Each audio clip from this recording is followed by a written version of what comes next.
I'll share my screen. And Maybe we should set you up here. You want to come sit here? No, it was a wager. it's a pretty aggressive. But it wasn't later in the day. Move over. Give a guy some space. It's fine. Okay, so is that, what is the road that goes past? I didn't show. Oh, you're talking over by like the bus barn? Yes. That's Levis. Okay, perfect. No, Then you got whatever going you this way, east-west. Okay, so is that coming? Okay, the same thing with Snake Road. Okay, you're good to go then? Okay, it goes past. We said Chad for fertilizer plant up there.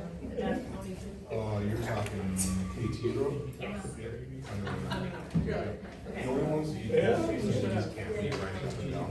Just have 75. That's what I thought. So.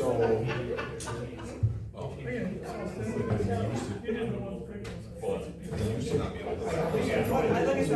Law change or something and the ordinance wrong. So they can now.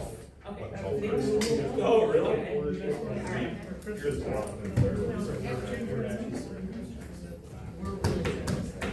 Yeah.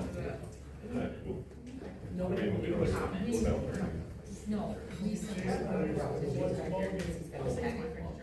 Sure. Yeah. I'm close to it, Doug. Sometimes we'll comment. And sometimes there's hanging right.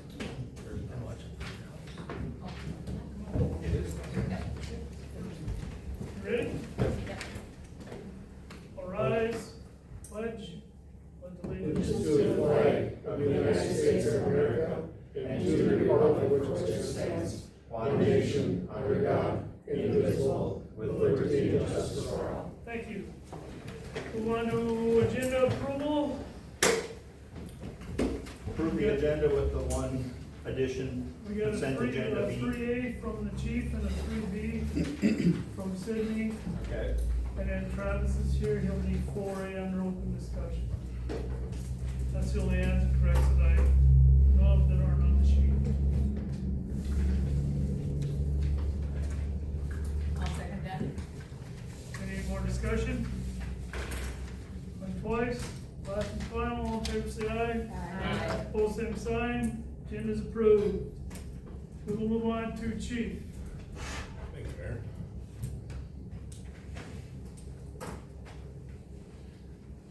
Jason, you wanna join me? Anna, can you come forward? Stand over here, because last time I was right in front of everybody. Hannah Rittenauer serves the city as Breckenridge Police Department Records Technician as well as Legal Secretary for the City Attorney's Office. Hannah has always done a great job juggling both roles and she's not afraid of a challenge. She always strives to make sure that everything is completed properly and accurately. She is very thorough in her work and keeps both departments well organized. Hannah has had to make many adjustments to her responsibilities from the time she started in September 2022. She recently volunteered to be the point of contact for all City Hall and the police department for a very difficult individual while the city administrator was on leave. This was not an easy task, but she handled it with ease and also recently took on the role of IT liaison for the police department, which was in addition to her other responsibilities. Hannah accepts challenges and is self-taught in most cases. Both departments in the city of Breckenridge are extremely grateful that Hannah is part of our team. Congratulations.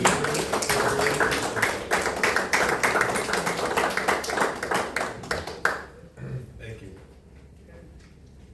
Thank you, Anna. Congratulations. Okay, next one is Sydney's got something? Yes. So Chris, Laura wasn't able to be at our employee picnic where we went through years of service, and Chris has been here for 5 years. So we just want to thank him for his service to the city, and yes. Thank you. Thank you.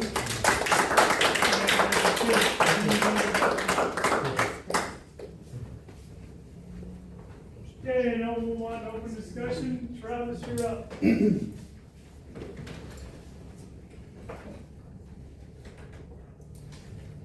As you can see, I set up a video camera to record this meeting and have it on record, since whoever publishes the meeting minutes omits my grievances about the blatant police misconduct from Breckenridge Police Officer Caden Barta, Police Chief Chris Carlgard, and the following misconduct by City Council Member, Police Committee Chair Werner Swerkin, City Attorney Jason Butts, and Mayor Russ Wilson. The council meeting on July 21st, 2025, I was the fifth and last person to speak for open discussion. The meeting minutes had published everyone's discussion in detail, what they were there to discuss, except for mine. It just said Travis Meyer spoke about an incident and wanted some more information about it. He was told to fill out a data request and it would be given to him. I responded by saying I had already filled out their request and was denied by this point. My previous open discussion on December 16th, 2024 involved an officer misconduct complaint I filed regarding the same Breckenridge police officer, Officer Barta. Barta pulled into the parking lot of Blazer while I was getting gas. Just moments before this, a Wilton County sheriff drove up to me, still pumping gas, and started asking me a question. I asked him how often does he come up to people getting gas and ask them questions, and this is a fishing expedition, and to leave me the fuck alone. Seconds later, from dispatch recordings, Deputy Jerdvig says, "Yeah, it's that car right there," and he's pretty ticked off at me. Barta responds, "I believe that's the car that filed a complaint against me for parking in a fire lane at Walmart." I finish getting gas and drive away as Barta immediately follows me from the gas station parking lot, follows me for 1.2 miles, 10 different directions of travel, does not turn his patrol dash cam on manually, against department policy, and then on false traffic violations that never happened, pulls me over and cited me 2 tickets in retaliation for calling him out 2 weeks prior for parking his patrol vehicle in a fire lane in North Dakota. A few days after this, Chief Carlgard emailed City Attorney Jason Butts and asked him to dismiss the tickets before I could set up a court date. City Attorney Jason Butts dismissed both the citations. I was looking forward to exposing this misconduct in court. Chief Carlgard assigned Jackson Creel to investigate this complaint, and Chief Carlgard informed me there was no wrongdoing. Jackson Creel resigned from the Breckenridge Police Department soon after this. I filed a complaint on Carlgard covering up officer misconduct complaint. Mayor Wilson stated he and city administrator had investigated this complaint and found nothing Barta or Carlgard did was against department policy. Mayor Wilson, did you skip over the entire policy chapters, conduct unbecoming a police officer and squad car policy? I got pulled over by Barta for traffic violations that never even happened. Barta lied on his police incident report, and his own radio dispatch recording confirms this. You can sit there and tell me to my face you investigated this and no policy was violated? And there's nothing wrong with this? Conduct unbecoming a peace officer, 1.1. Peace officers shall not knowingly exceed their authority in the enforcement of the law. 2.2. Peace officers shall not knowingly make false accusations of any criminal ordinance, traffic, or other violation. 2.3. Police officers shall truthfully, completely, and impartially report, testify, and present evidence, including exculpatory evidence, in all matters of an official nature. 2.4. Peace officers shall take no action that will violate the constitutional rights of any other person. And there was no wrongdoing by him. And Carlgard covering it up, and then you also covering up that. There's no wrongdoing. Nothing against your policy. That's all I have to say. Okay, thanks for stopping in. Yep. We will move on. Consent agenda, 2 items. So care to make a motion? Chris will. Thank you, we get a second. I'll second. Thank you. Discussion on the 2. Likewise, pass the file, all in favor say aye. Aye. Opposed, same sign. Consent agenda is approved. Move on to Justin Nepple and the Nexus Group. Okay, let me get, the team connected here. Zoom call.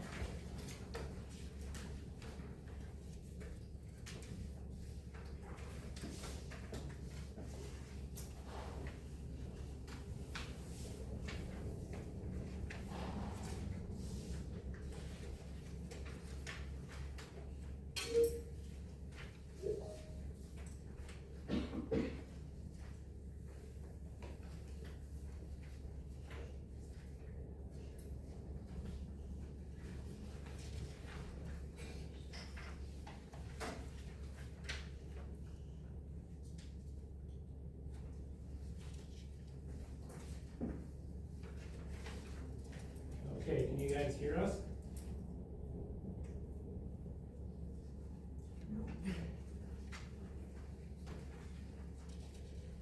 I don't know if we can hear you.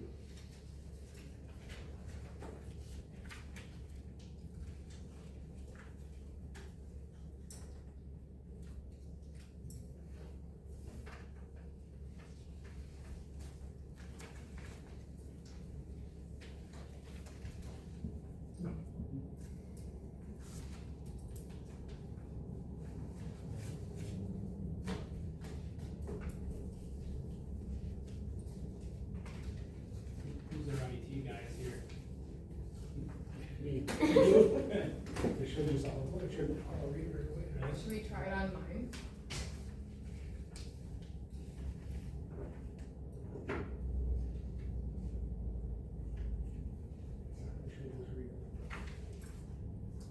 Someone on camera say something.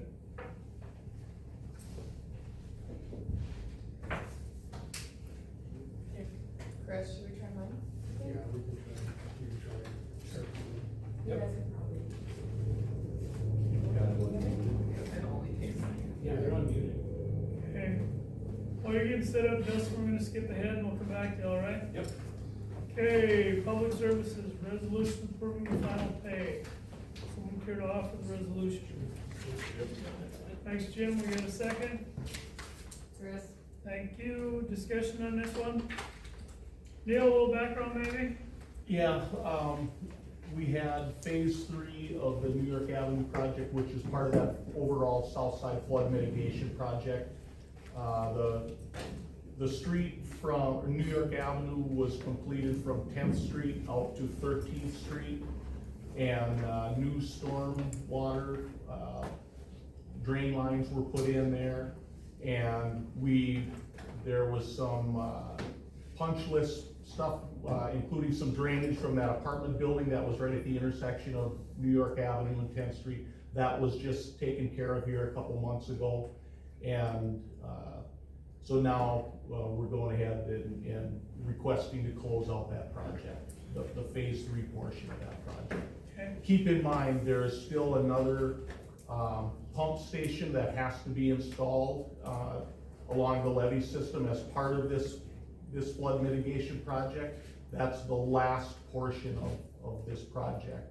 Once that's complete, we should be able to get our levees certified.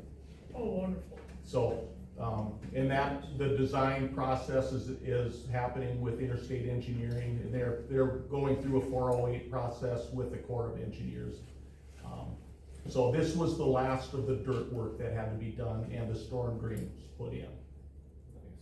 Okay. Maybe Thank a you. year then, before we could get certified? I'm hoping end of next year, I was hoping this year we would be able to get the pump station put in, but the process with the Corps has been slow. And so I'm hoping, Not at all. so I'm hoping next year. Or 10 months. Yeah. Sorry. Any more questions? Sensing none, we will vote. Scott? Yes. Chris? Yes. Jim? Yes. Debbie? Yes. Beth? Yes. That one's approved. We'll move on to bills and claims. Someone could offer that one. I'm gonna see if this is gonna. Okay, Do go that. ahead. Hold up. Yeah, let me in just.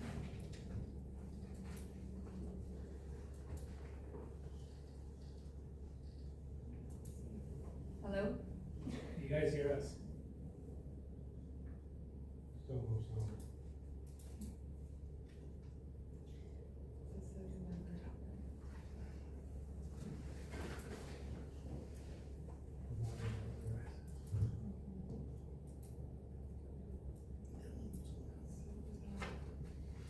And you can't even hear them when you're in yours. Nope. So that's, Can you hear me now? I could just hear myself. Yep. And it's coming off my computer. Yeah, but you can't hear them. Should be coming, broadcasting over it. But I mean, can you hear it just on your laptop? Yep.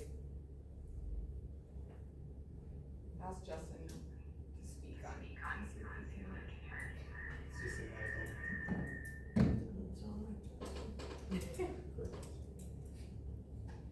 Okay, we're gonna move on. You guys let us know. Resolution approving bills and claims. Someone care to offer that one? I'll offer. Thanks, Debbie. Got a second? Chris. Thank you. Discussion on bills and claims.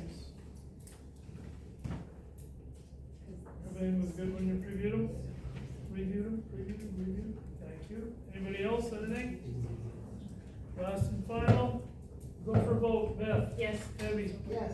Jim? Yes. Chris? Scott? Yes. That's approved. Okay, sale of real property. Someone care to offer that resolution? I'll offer. Thank you, Beth. We got a second? Scott. Thank you.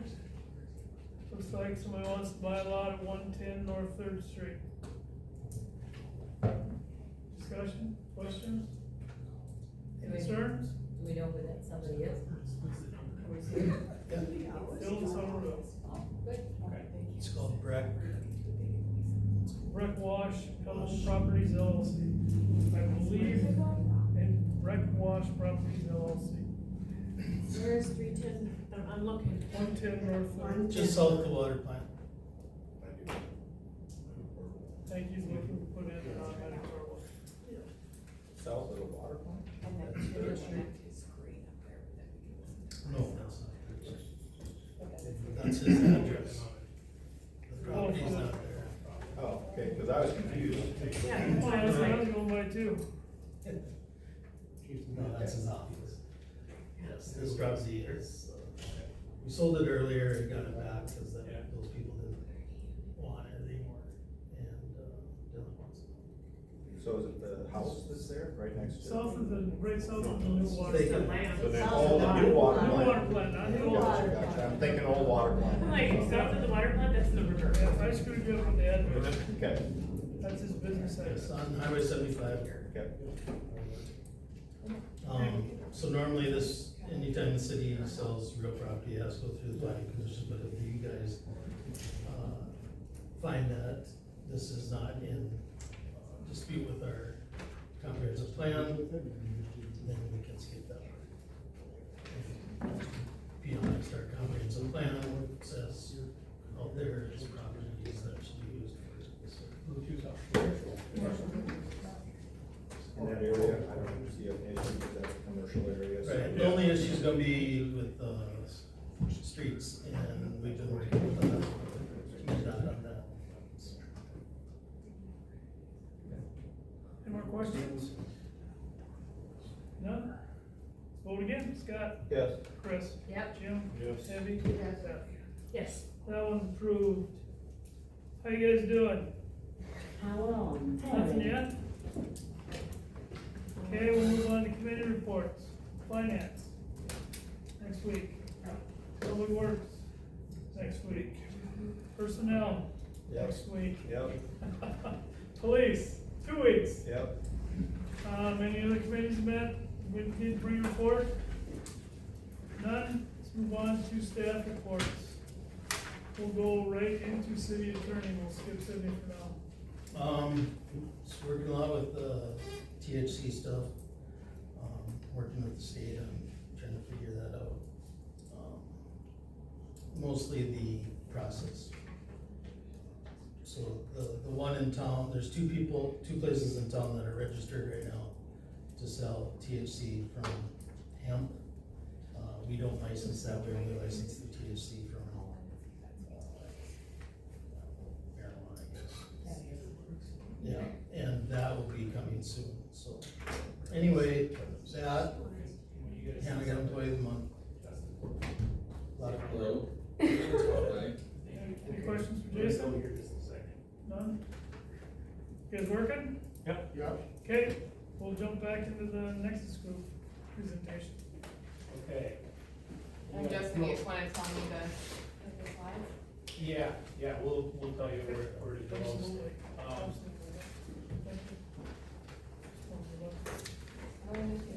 We will, unfortunately, you will set the camera.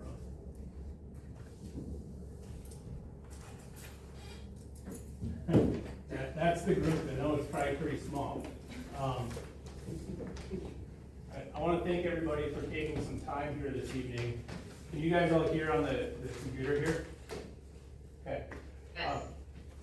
I want to thank everybody for taking some time here this evening.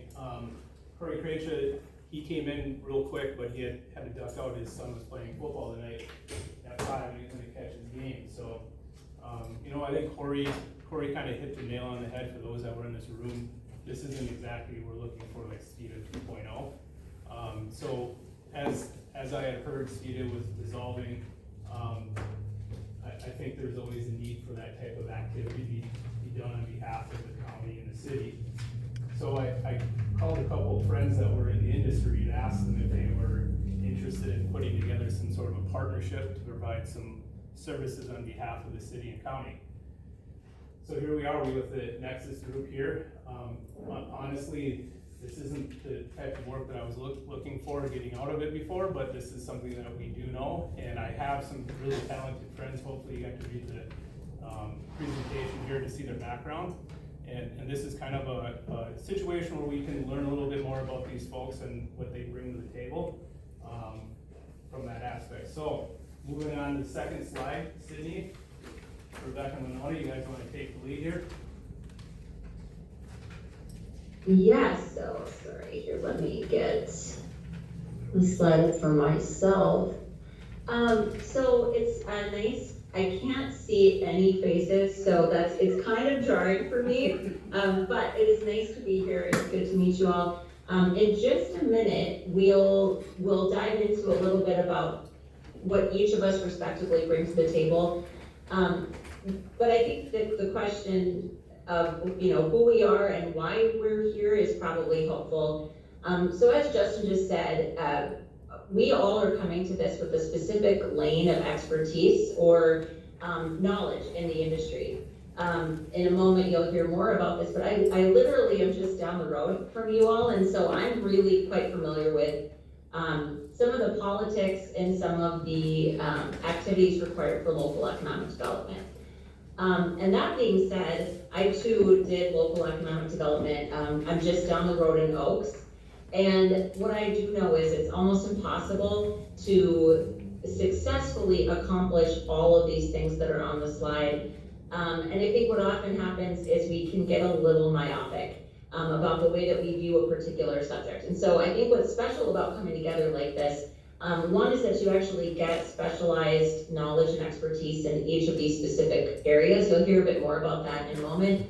But I think based on my perspective and all of us, what brings us here is that the collective means we're actually smarter together than we would be individually. I think it's good to know that we'll only be coming in and helping you with the things that you specifically need help with. We can add perspective to each other.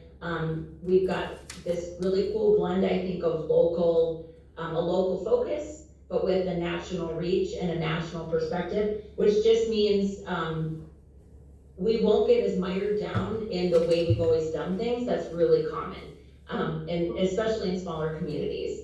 So I'll just stop there and we can roll into our individual bios, unless team, if there's anything you'd add to that. I didn't really say anything specific about what's on the slide since everybody's capable of reading the big buckets, and I thought we'd go into our detail a bit more when we cover our bios. Well, that sounds good. We'll skip Corey Krejcia. For those of you who don't know Corey, his wife teaches in 5th grade at Breckenridge Elementary. He's been in town here for 15 years or so now. He has a company by the name of C2 Renew out of Fargo, and really what he does is their company takes bio waste and turns it into plastic.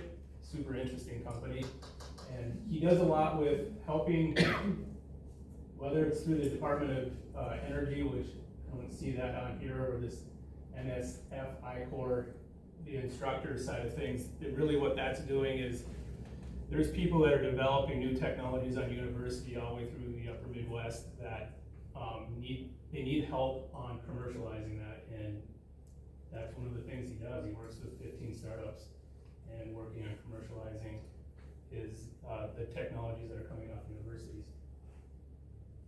Next slide. Justin? Sure. I appreciate an opportunity to speak tonight and I guess informally kind of meet all of you. I always like to tell people, anybody that has economic development as part of their job description or job title, didn't go to school for that. So all of us have a unique entry point. Mine was a little over 20 years ago now.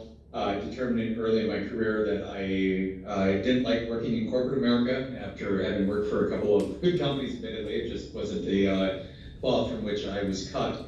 And so I ran across some guys who back in 1991 had started a rural-focused economic development business. Had some appeal to me because I grew up down in southern Minnesota in a smaller community, but had no experience in economic development, careful what you wish for. I gave them an unsolicited offer to buy their business, and 20 years later, here I am. And so as I started getting into that work of finding companies and selling them on the value and virtues of going and doing business and expanding in rural areas, I at the same time kind of learned how the economic development works from a municipal level up to a state agency level and sometimes some federal stuff that comes into play. And so now I spend a lot of my time still working with rural communities and helping them find businesses, but then also I do a lot of site selection consulting. And so I've got a good kind of look behind the scene as to what companies look for, what triggers them to want to go and start down that path of site selection, and then what they engage me to help with, which is helping them figure out all things labor, logistics, what are the right states and communities to look in and why, and helping them structure local to state incentive packages. And so that's hopefully what I bring to the table.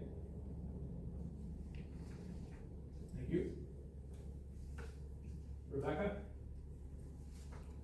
So it's great to meet you. I'm actually really pleased to get the opportunity to follow Justin because Justin has a no, it's great. It's just, I'm basically going to say, when I did at local economic development here in Oaks, a lot of Justin's expertise, I will admit, was some of what I fell short in. I don't come from the background of economic development. I come from the background of organizational development.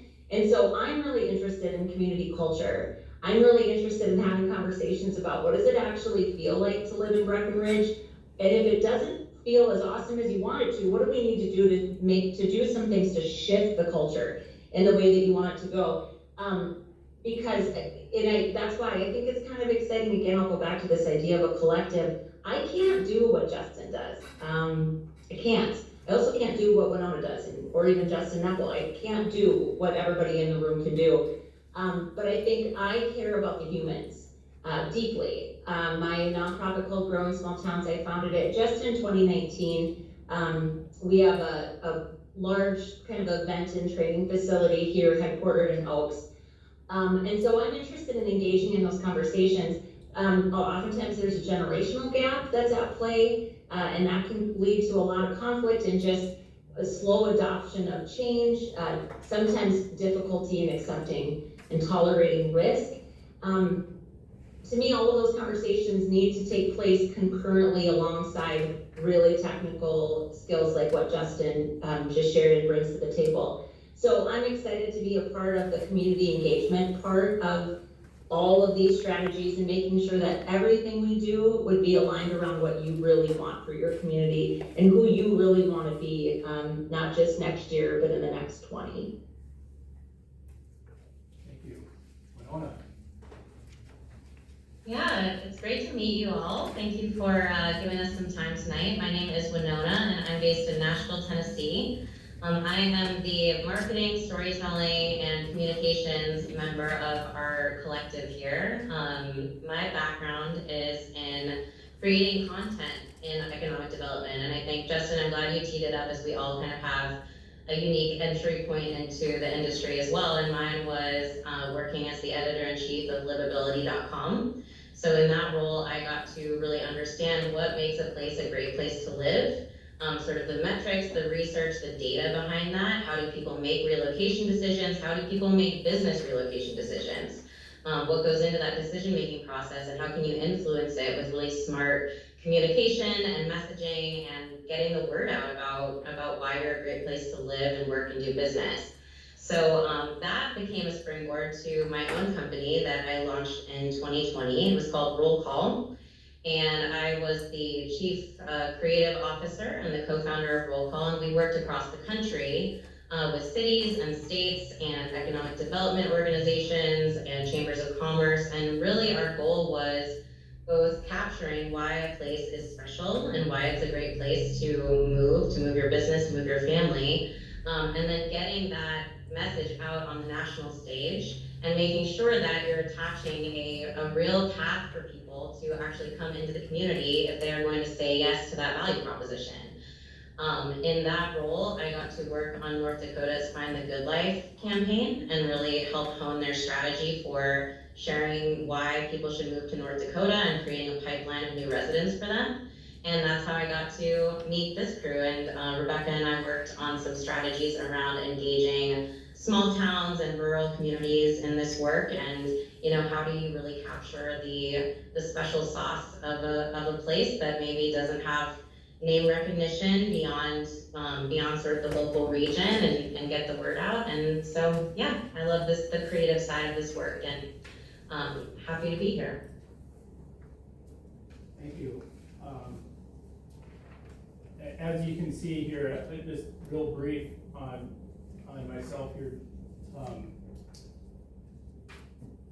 I really, when I approached these folks, I was very diligent as far as attracting who my weaknesses are to this table, and even some of my strengths. There's even people who are stronger at doing stuff, like Justin Erickson. A lot of times, him and I would do a lot of the same work day to day, but he's done it a lot longer in a much bigger area and has had a lot more interaction with different companies and folks at the state level and whatnot. So I just think that the team that we've developed here and put together here is definitely a really strong one that can help check a lot of boxes that most EDA offices wish they could have this type of horsepower. So yeah, I mean, longtime business owner, ran the EDA here for 7 years, worked with the SBDC, was in finance.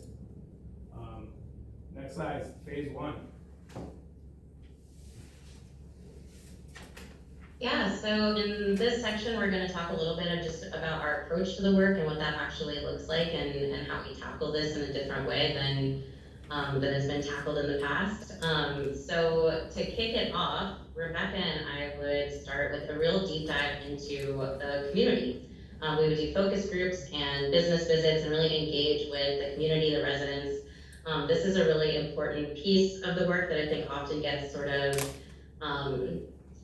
overlooked, or maybe just it's a box that gets checked rather than a real deep and human and joyful engagement of the community. And Rebecca and I have in common that we really, really value this piece of getting that base level of understanding, that foundational sort of snapshot of, what do the businesses need? What does the community need? How does this community function? Why is it special? This is when we'll really be gathering the information, and just talking to people and gathering that info. Rebecca, is there anything you'd like to add on that piece? No, I think you did a great job summarizing what that on the ground, that initial phase of this first part looks like. Awesome. Yeah, and then I'll hand it off to the Justins for the next couple pieces. Yeah, so building inventory of utilities, land, workforce, commercial land, residential land. I think anytime you walk into a situation, and we did this a little bit with SPEDA, but we do this specifically for Breckenridge and Wilkin County. We would build an inventory, so all known resources that are available in the private sector. So if there is a phone call, an RFP, somebody looking for a business, we know how much power Breckenridge can give to it. We know how much water we have access to. Those are things that I used to work with Neil with on a day-to-day basis. Not day-to-day, but periodically when there is inquiries. These companies have demands, and we have to be able to give them information when they call. And it's much better when we have an inventory that we can just look to, and we don't have to call Neil. We can sit down with Neil once a year and make sure everything's accurate, right? And we have an inventory, so when somebody calls, or is looking for things, or if we want to decide where we're gonna go with the next residential real estate development, we already have an inventory of landowners that would be interested in selling, maybe a good idea of what the price is. The, incorporate all city and or city and county resources. This is more so taking a giant snapshot of not necessarily, this would be more of like, what are the funding mechanisms that are out there specifically towards business and other things like that, and including, is there land that the city or county owns that are underutilized or could be redeveloped or moved into business use, or is there a shop that's sitting under somewhere that's not being used real well and maybe could be moved for business purposes? So we want to look at, you know, the city and county resources that are out there, funding mechanisms that can support business development, make sure we have a good idea for all that. And then from there, we will put together a strengths and opportunities analysis and kind of use all of that foundational information and research that we've done to set the scene for the work. And really our goal in all of this is to, you know, engage in a very personalized and customized way for you all and deliver the value that you're looking for. And also just ensure we're not duplicating any work or efforts that have already been made. That's very important to us as well.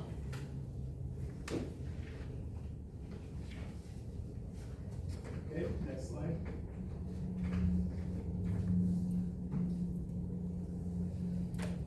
Okay, as we. Sorry about that. I was muted, Justin. That's my fault. I just forgot to take myself off mute. If you got worried there, it's almost like the end of what Winona just talked about at the listening session or the discovery session. The goal really is to compile everything that we've gathered in all of those, you know, on the ground conversations, the inventory, the compilation of everything available from an incentive perspective, and build what would typically be thought of as a strategic plan. What's really important about this from my perspective, kind of from our perspective, is that a strategic plan should be something that's living and breathing and active. It shouldn't be something that you spend, you know, 50, 60 grand on and then put it in a giant binder and it never gets looked at again. The goal is truly to build something that's flexible, adaptable, and gets adjusted periodically, and primarily and most importantly, it's built upon what you want. We have this outside perspective, we have these areas of expertise, but we actually don't know Breckenridge or Wilkin County better than you do. And so it's this collaborative process that really does require a lot of effort, but the goal is that you as a city and then Wilkin County not only approve it, but really agree with because everything we do is going to be aligned around that plan. So it's built by you, we hope you get there, we don't tell you where to go. So this becomes the foundation of all the work from this point onward. And anybody please jump in if I missed anything there.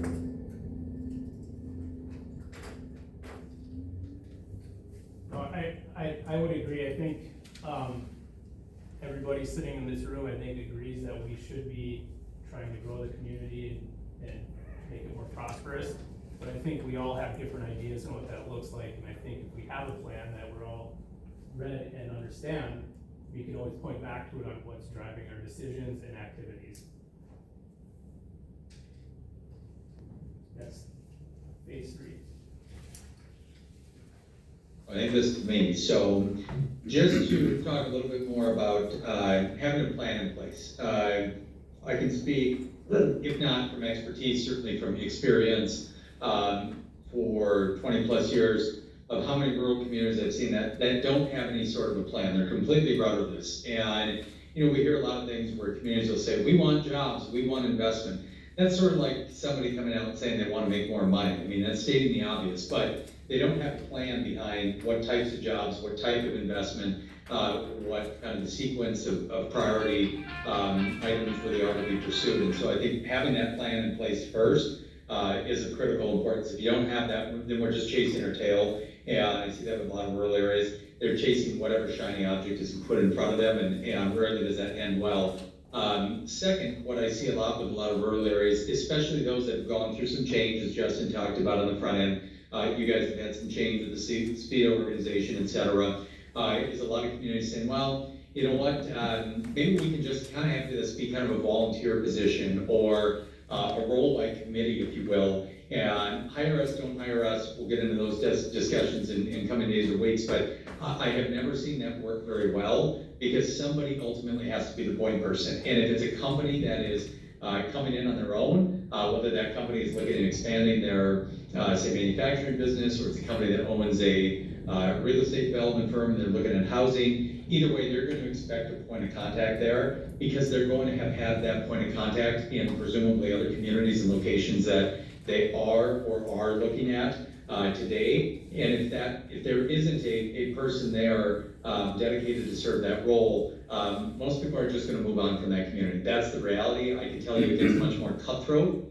when we get into larger, more competitive site selection deals. That not only is there an expectation that there's somebody in that role that is being responsive and knows what they're talking about, but they also better be available because if they aren't, we're just going to move on. That's one reason why we absolutely will cut sites out of consideration, and I'm just being candid about it. So I think, you know, having us serve as that role, which then gets into the third part, which is you know, responding to RFPs. It's not simply churning out how many RFPs can you respond to, because frankly, you could use us or you could hire somebody as a full-time person to just respond to RFPs. That to me is not very smart or strategic. It's identifying what is an RFP that we have a reasonable shot on, and the one that also correlates to the strategic plan we put in place. Because I can assure you there's a lot of communities that I've witnessed over the years that their biggest regret is actually having been selected in an RFP and winning a project,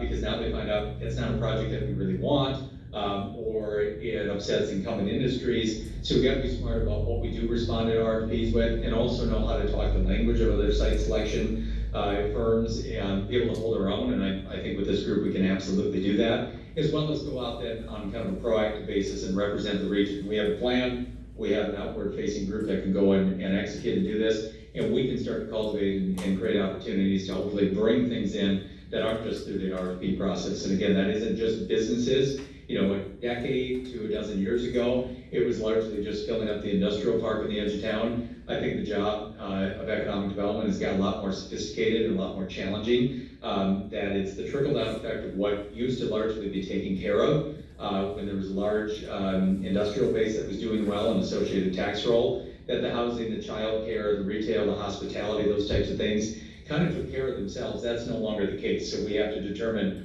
where those gaps and opportunities are and make sure that we're pursuing the right things, not just for recruiting manufacturers, but also what the community needs for those other aspects too. Next slide. Annual services. Okay, so you can see here, you know, basically, if you guys kind of rehashes this whole thing, we would really want to be the first point of contact, and depending on what that looks like, again, you know, Justin Erickson has a lot of experience in just dealing with site selectors and whatnot, and he probably would be a first point of contact for a site selector. But if there is a conversation that we need to have with a local landowner, it might be Corey or I, right? That would go over and have a conversation with them. Obviously, we want to respond to RFPs on behalf of the region. We want to continue to promote the community and do storytelling for the community. And we want to do annual business retention expansion visits. It's a very standard economic development practice where you walk into businesses and you ask them 10 questions, essentially, like how's business going? Do you have any need to expand, or do you have any hardships? Is there any need for capital? Those types of things that you go in and just find out what the businesses are up to in your backyard. Next slide.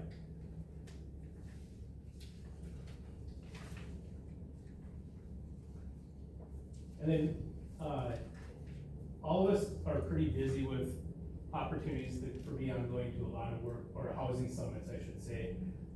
You know, Justin might be heading into economic development forums, and you know, between Winona and Rebecca, they might be in some workforce or other economic development forms. A contract with us would mean that we would represent Breckenridge or Wilkin County in any one of these things that we go into. It isn't necessarily to say that we're gonna become members on behalf of, the city of Breckenridge or Wilkin County to different economic development agencies like EDM, the Economic Development Agency of Minnesota. But it does mean that you will get representation at anything that we go to that we might be a part of already. Next slide.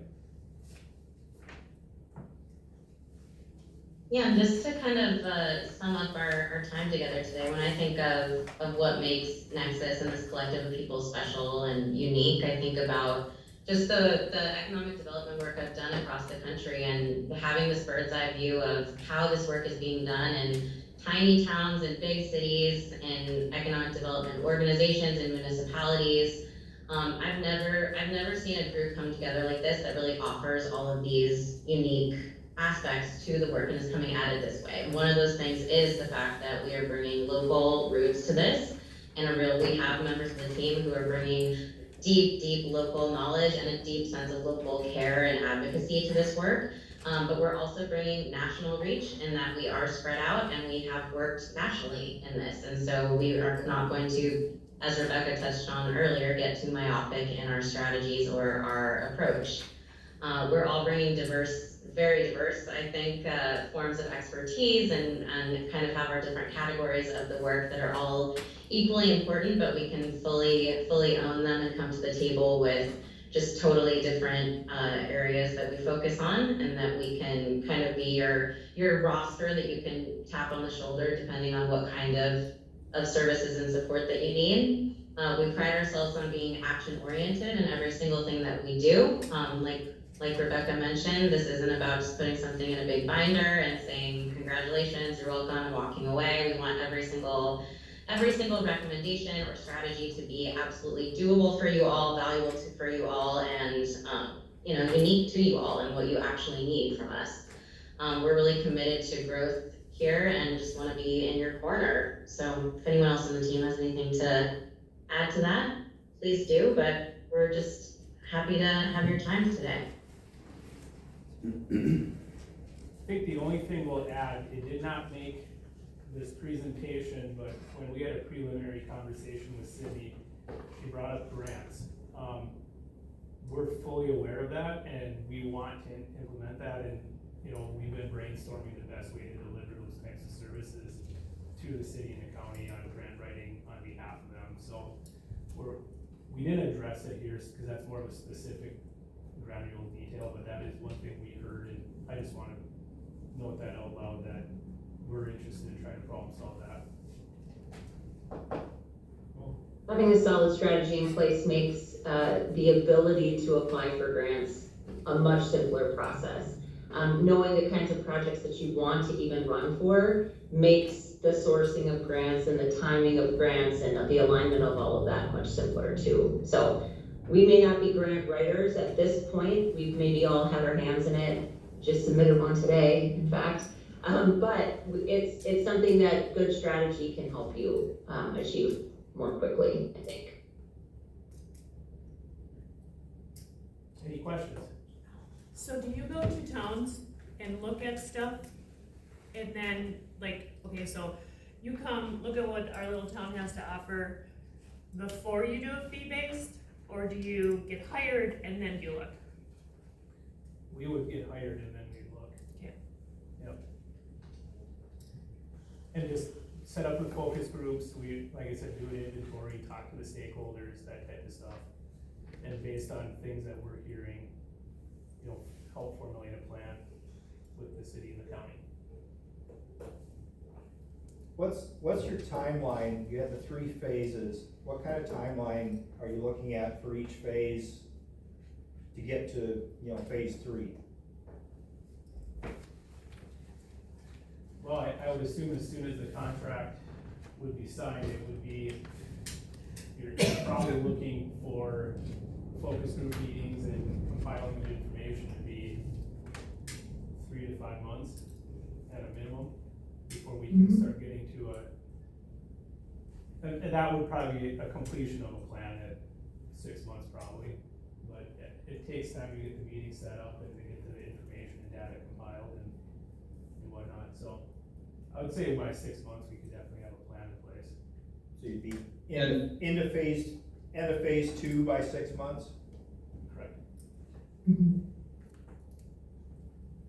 And I would, if I can, Justin, the only thing I'd add to that is, there's one thing I mentioned, kind of just running amok and just chasing our tail and going after everything that comes our way, or that anything we can chase after. I wouldn't necessarily recommend that, but I also see a lot of communities that get into the ready, plan, 3 years go by, and they're still planning, or to Rebecca's point, 6 months go by and they have a 5-inch binder that goes up on everybody's desk and is visible, or everybody's shelf in their office rather, behind their desk, and it's visible to everybody that walks in, and it never gets open again, they never do anything with it. So there's something to be said for an actionable plan. There's also something to be said for, there's gonna be opportunities that are gonna come up in that 3 to 6 month window, whether it's incumbent companies, meaning those already in the area that might be looking at an expansion that we can help with some of the aforementioned grants, and other financial assistance that we can pursue, inbound inquiries from companies or site selectors directly, RFPs. You know, if it's something that generally fits the area and is like, yeah, if we could get this, we'd be crazy not to take a look at it. I mean, we can apply a little bit of intuition here. We don't have to say, well, no, let's bypass that because we don't have a plan yet. So I just want to make sure it's kind of stating the obvious that it isn't, well, the first 6 months, these guys are all going to work on just, you know, putting a strategic plan in place. No, we'll be overlapping in some of these phases. That's an important note, Justin. Some of these things are concurrent activities, and they'll just be happening in parallel. The moment you would engage our group, we technically, again, would become that first point of contact for all things that might happen. So I think that's a really important point. Good question. Any other questions? How many clients do you think you're gonna have the capacity to bring on? We're only doing one right now. And this is it. Breckenridge, Wilton County. We've talked about if this is successful, we may expand it. And, I'm not aware of a model out here called, that looks like this right now. So, we are very much aware of opportunities right now that we could go after right now, but we're not going to, because we're gonna crawl before we walk, and we're gonna walk before we run.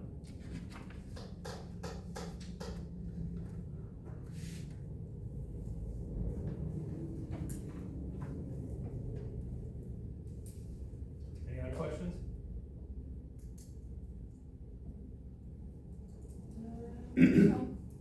Is transparency and accountability important to you guys?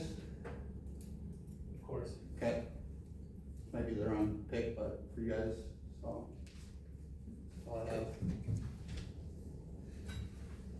Yeah, could you just expand on what you mean by that? I mean, the obvious answer is yes. I think if anybody does say no, then we'd probably get hung up on here. But, but you know, assuming that the answer is yes, can you just, I just want to make sure I understand, because, you know, what I'm thinking of is transparency on, you know, RFPs and things that go under confidentiality, et cetera. You know, we look at ourselves as sitting on your guys' side of the table, so to speak. We're not negotiating on behalf of companies or those coming in, but I want to make sure I'm understanding the question correctly. Well, you're talking about working with Breckenridge, Minnesota, and Wilton County, and when this local government can't even. I'm gonna pause that right now, Justin. This is a member of the crowd, not a council member, okay? Oh, okay, all right. Okay, thank you. I don't think we got anything else. Okay, perfect. Thank you guys, I appreciate Thanks, taking everyone. the Thank you time. very much. Thank you, Justin. All right, thanks. Thank you. Thank you.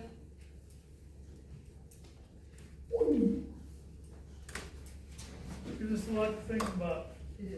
Alrighty, let's proceed. We were into the staff reports. We'll jump back to Sydney. For city admin. Anything? Yeah, still continuing to work on, all the budgets, and next week I have a, 2-day conference for a new, city admin, city clerk. There's a bunch of training that leads up for that, so I'm excited to go to that in Roseville. Yeah. Thank you. Neil?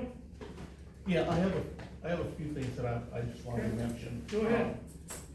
If I may, a couple of meetings ago, I wasn't here, actually, I missed the last two meetings.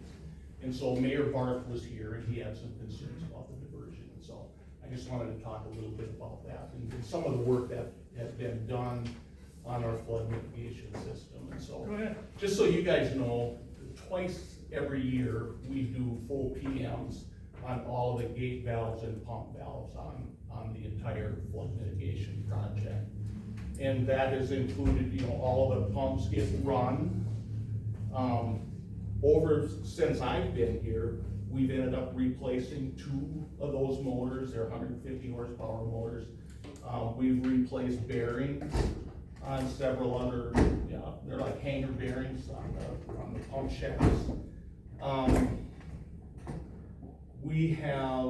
I've replaced 3 sluice gates.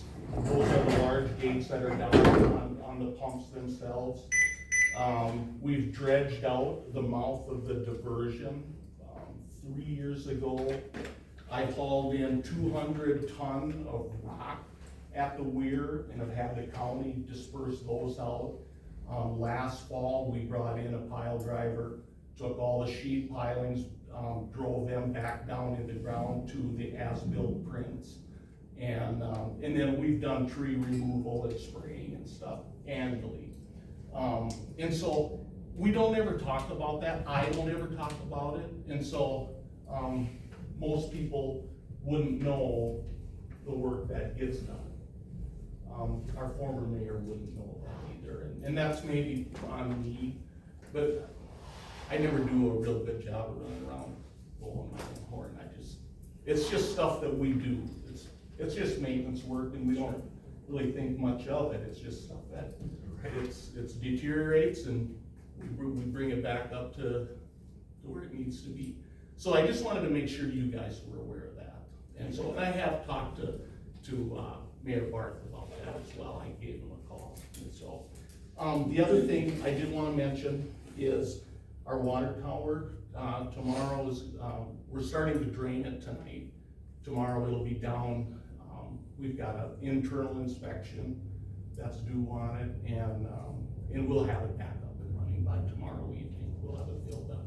We've done this before, it's not unusual, but we valve it off and then we run our high service pumps, so that pressurizes our whole system, and then we've got a couple of hydrants out on the outer skirts that we have cracked open so we don't deadhead our pumps. So anyway, you'll still have good water pressure all day tomorrow. And by tomorrow evening, we'll be filling the water tower. And then also, for those that don't know, we are gonna be setting up a new emergency siren tomorrow down at Kids Corner. We don't think, Scott and I were talking, maybe we could have it up and running in time for the test tomorrow, but I don't know if that, I think it's normally around 1 o'clock, and I don't know if we're gonna get there. The other thing, I should have talked to you about this ahead of time. I had a lot of help finding some other side-by-sides, and so thank you for that. I do want to buy locally. A lot of the stuff that is out there, I could go to Bismarck. I'm not going to buy them sight unseen, so I need to look at all of this stuff. And so a lot of it was in Bismarck and Jamestown, some down by Wilmer and some other places. And so Highway Service down here in Hankinson, we bought from them in the past, and they do nice work. They do our service work if it's stuff that we can't do on our own. And so I called them. He's still, they called me last week and said, hey, We've got people wanting to buy these 2025 models because they're the last holdovers. They said, now you'll have the 2026 models, and now there's an upcharge on those. When I called them just before the meeting, they still have them, and so that would be an option. Plus, they still have the 2 used units that are in good shape. And so the question would be, can we still do business on it today? Otherwise I'm gonna have to start running around to all over the tri-state area finding side-by-sides. I don't wanna do that. And we're just gonna save a few bucks. And so I would like So permission. we had tabled it till this meeting. Yeah. Let's do a vote. Have somebody make a motion? I'll make a motion that we buy Hold the on. new one still. Hold up. I'm just gonna say my 2 cents. Out there is not local, because we don't get anything, money back from them, anything on Breckenridge, doesn't help the city of Breckenridge. I'm just gonna, like, I know, I'm gonna get voted down, I know this, but, I think a few bucks, I mean, it's at least 10,000 now. I mean, and I don't think that's a few, I think that's enough worth to save. And I respect your opinion. Okay, we have a second for Chris's motion to purchase the new. The 2025s? The ones you brought to the finance Yeah. committee, that's what, We got a yeah. second discussion on this. I would just like to add, I would rather see us buy new than used. I know both of the used that were out there had 4,000 to 5,000 miles on them. To me, that's a lot of damn miles in 1 year for a Ford. It is. And yeah, that's, I kind of I concur have that owned, if we're gonna buy, let's buy the new. I one. have bought used, and I've stuck more money into my used than I have by buying a brand new one and servicing myself and down the, in the long run. It's, Sometimes you get lucky, but yep, plus there's a full 2-year warranty. I mean, unless it's got 1,000 miles on it, or less, and then the price is the same. I mean, it's, you don't have no warranty, it's got, South Dakota gives warranty. what's that? The dealers in South Dakota gave a warranty. Aberdeen, Just if saying. it's Aberdeen, it's 3 hours away, you gotta take it down there for warranty. You know, you're sending some guy, it's gonna take a full day. Well, you just asked for a warranty, I just gave one. What? I'm just saying. Okay, any more discussion? What was the price difference between the new and the used down at Hankinson? Because you said you had used. Roughly down. 5,000 a unit. Yeah, the brand new units are selling for $27,998, and the used ones are $23,000 and $22,000.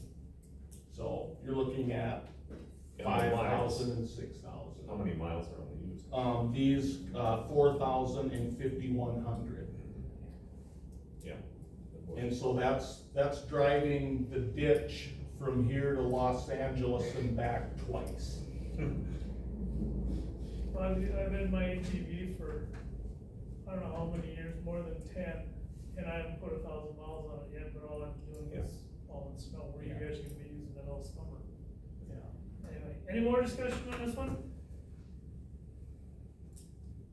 Going twice. Last and final. All in favor, we purchase the new from Hankinson, say aye. Aye. Pose same sign. No. I believe I heard 3 to 1. Motion I passes. believe you did. Well, I could've went show of hand, but I know for sure. Thank you. That's all I have. Alrighty, thank you, folks.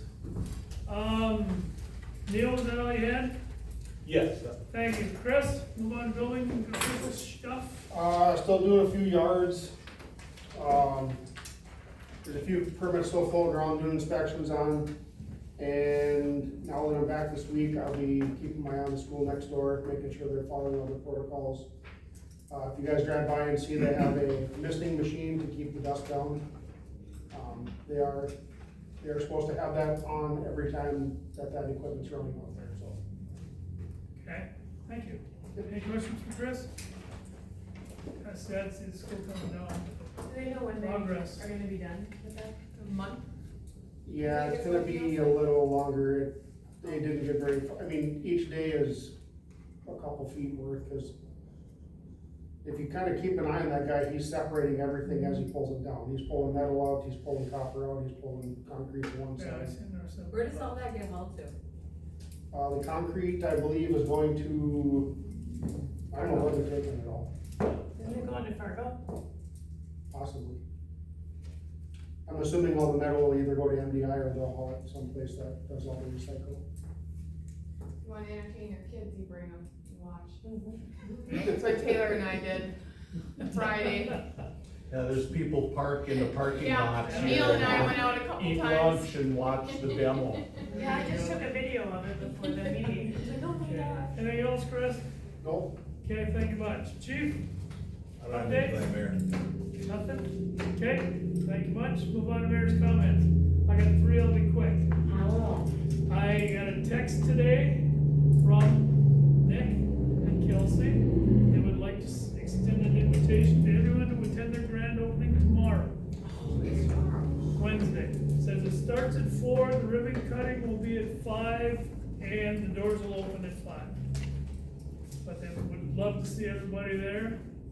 Number 2, we got a letter here that Sydney wrote to Mary Ann Conrad. I'd like to read it quick. On behalf of the City of Breck Council, I want to extend our sincere thanks and appreciation for your role in facilitating the painting of the flood wall through your work with the Three Rivers Council. Your leadership and initiative brought people together to make this project possible, adding a special touch that not only enhances the appearance of the wall, but also contributes to the overall beauty of our community. Your contribution helps to create a more welcoming and vibrant environment for residents and visitors alike. It's community-minded individuals like you who make Breckenridge a much better place to live, work, and enjoy. Thank you again for helping to beautify. This was sent to Mary Ann on the 19th, and I also believe she's the one that paid for it in full. The rumors I heard were true. Last item I got, this 13th, Headwaters Parade, Saturday morning, I'm guessing starting at 10, Bull Bash in the afternoon, should be a good time. Everybody get there that can make it, and that's all I got. Anybody else? I'll motion. Second? Any discussion? All in favor, aye? Aye.